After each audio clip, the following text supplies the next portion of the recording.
Hey everyone, and welcome to the channel. So today we get to take a look at the 2024 Land Rover Range Rover P530 SE. Huge shout out to Carolina Auto Direct for providing this luxury SUV for me today. Take a look at their website, that link is down in the description. This Range Rover is finished off in Fuji white. MSRP starts just over $131,000. Now this is powered by the 4.4 liter twin turbo V8. It's paired to an 8-speed automatic, and it pumps out 523 horsepower, 553 pound-feet of torque. That power is sent through the all-wheel drive system, propelling this 5,500-pound SUV from 0 to 60 in 4.4 seconds. It has a top speed of 155 miles an hour, and it also has a fuel capacity of 23.7 gallons. You'll expect to see around 16 miles per gallon in the city, 21 out on the highway. This also has a wheelbase of 118 inches. Its overall length is 200. It has a width of 81, a height of 74, and its ground clearance measures in right around 8.5 inches. Now with that ground clearance spec, that is the minimum amount of ground clearance. This Range Rover has the full adaptive suspension, so it will raise and lower to improve or decrease that ground clearance depending on what you need. Now as we work our way to the front end, you'll notice there's the Land Rover and the Range Rover logo. The entire grille has a very nice finish to it, including the surround for the entire lower section. There's plenty of cutouts as well to provide a lot of cooling.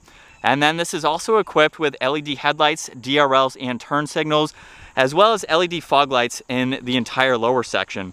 Now also down below, this has a forward-facing camera with all the parking sensors. There's more of that gray trim that you notice surrounding the upper grille just to tie it in. And it's also in the very lower section of the bumper. There's also some subtle lines that come down the hood, just giving it a very sleek look. This is a Range Rover. It's supposed to have very nice and elegant lines, and this model definitely has all of that. Now this is also equipped with a very large set of gloss black wheels. These are 23 inches. There's also the black calipers just behind that. There's also this gloss black accent on the front door panel, which is neat to see. There's power folding side mirrors with the camera and the turn signal. Full moonroof is up top, and then all of the window trim is blacked out as well. There's also gloss black for the lower side skirt there, as well as the back end of the vehicle. This also has the door handles that will pop out and go flush with the door when you lock it.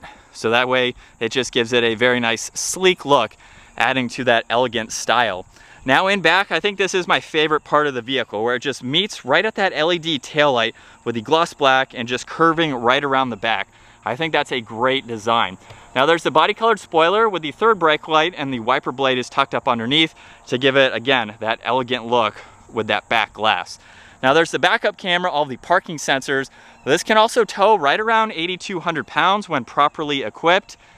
And then to release this, you can use the button on the key fob, or underneath that second R, you can push on that button, where this has a split style tailgate like the BMW X5 and X7.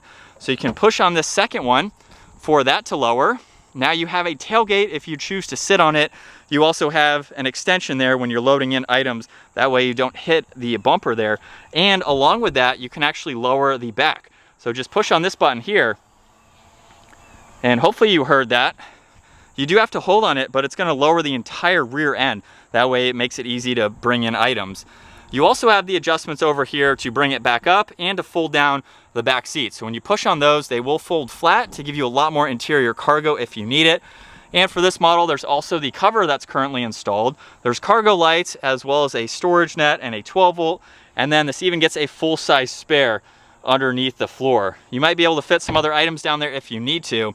There's also a hook here. You can place some groceries or other items. So it's definitely very spacious. And then you can push on one button to close both of those at the same time. There is no lock button that I saw, but when you walk away from the vehicle, it automatically locks. So you have that going for you. Now you can also lock and unlock this from all the door handles. So just push on that. And now we can take a look at this beige leather. There's also wood trim accents. For your backseat passengers, you do have an adjustment here to recline and incline the seat. And there's also the sunshades, you have audio adjustments, some reading lights, and then you can push on this button to adjust either window. So I can use this for that passenger window, which is pretty cool. There's brushed aluminum accents and storage in the lower section. And then hopping into the back at 5'10", I have plenty of space. There's also storage pockets behind the seats, and there's some climate adjustments right in the middle there, along with a 3-prong and the vents. And then I have about 2 or 3 inches or so of headroom, and like I said, you can recline these and bring them back up so you can be a little bit more comfortable. Now right in the middle, you can push on this button to open up the back side of the armrest where there's storage, and there's cup holders on the front section there. And then full moonroof, which you can open up, but very spacious for the back. I'd love to ride around and be chauffeured around. Now up front, you have the adjustments for the seat along with the memory seating controls integrated into that. There's the side mirror adjustments, power folding of course. You have all the window controls and then a similar design as in back. And then as we hop into the front now, we have the solid leather steering wheel, but let's start this back up and we can go over the rest of this where there's very large paddle shifters on both sides. The right side also gets the heated steering wheel along with all the cruise control settings. On this left side, there's volume along with Bluetooth. There is a safety control, so you can go through that depending on what you would like it to be set at.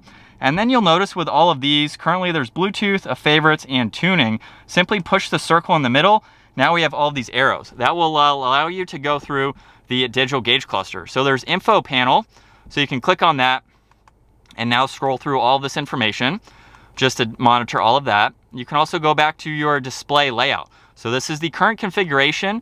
You can also go into map where you can pull the map up in full screen. So if you'd like to see that for the entire screen, you have the option to do that. And then you can even go into the focus there.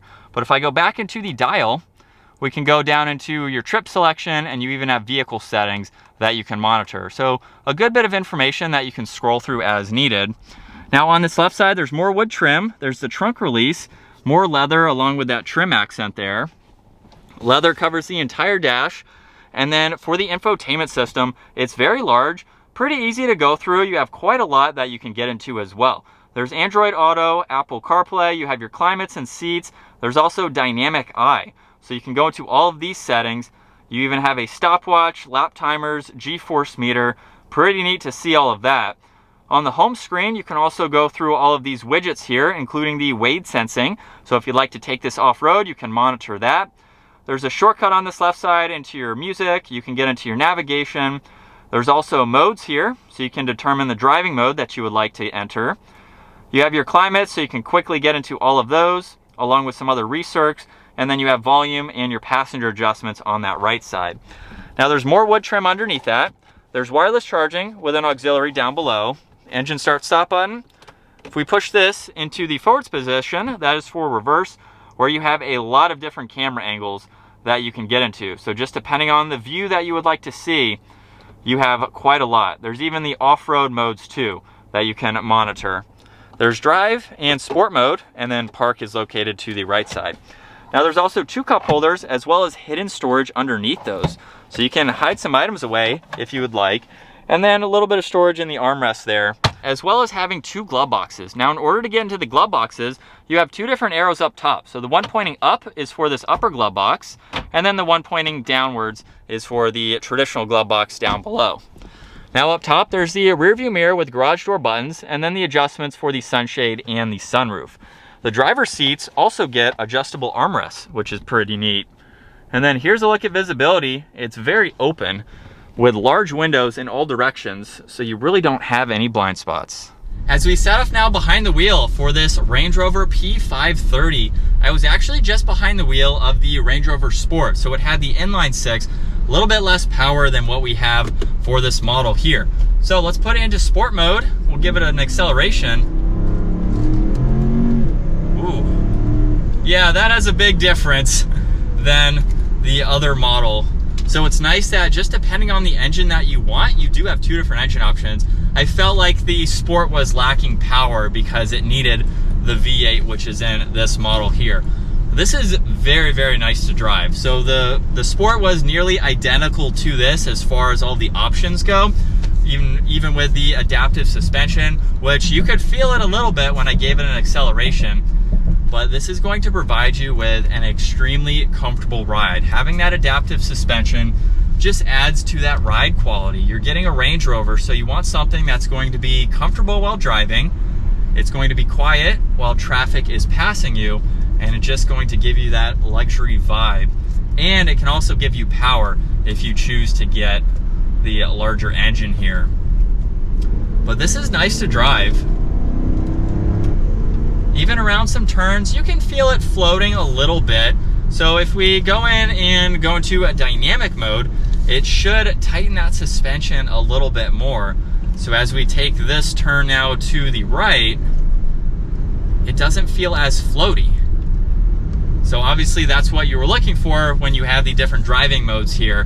One to stiffen up and one to be a little bit looser depending on the driving that you were doing. We also have the access height there, so that way you can adjust the ground clearance with that adaptive suspension. So it's very, very multi-friendly. I also forgot to mention too that this is equipped with 4-wheel steering. So the turning radius on this is very, very sharp, since you can turn those rear wheels. Now I'm not sure if at highway speeds they go in the same direction, so that way you can move a little bit easier if you're merging or something like that. But in slower speed situations, they turn in the opposite direction.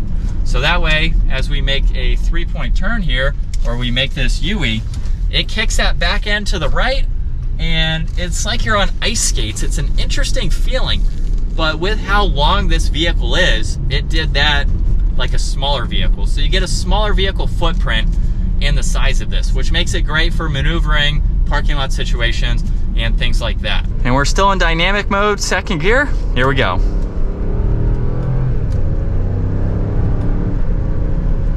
Definitely has the power that you're looking for with the weight and size of this vehicle, and still in dynamic mode.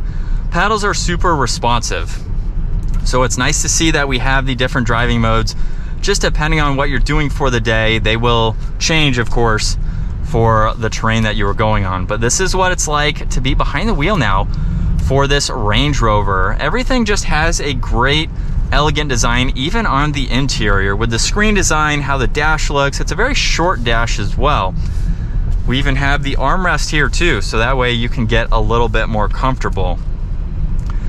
Definitely a nice place to be. A lot of nice creature comforts as well.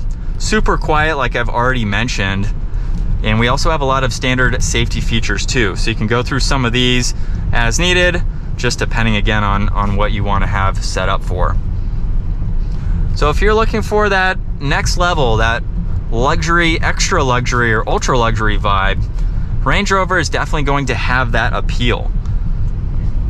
And for its size, again, you have plenty of space for anything you like to place in it. And if you get the towing package too, you can use this to haul some items around if you choose to do that with your luxury SUV. I do that with my X5, so people do buy these to use them for towing.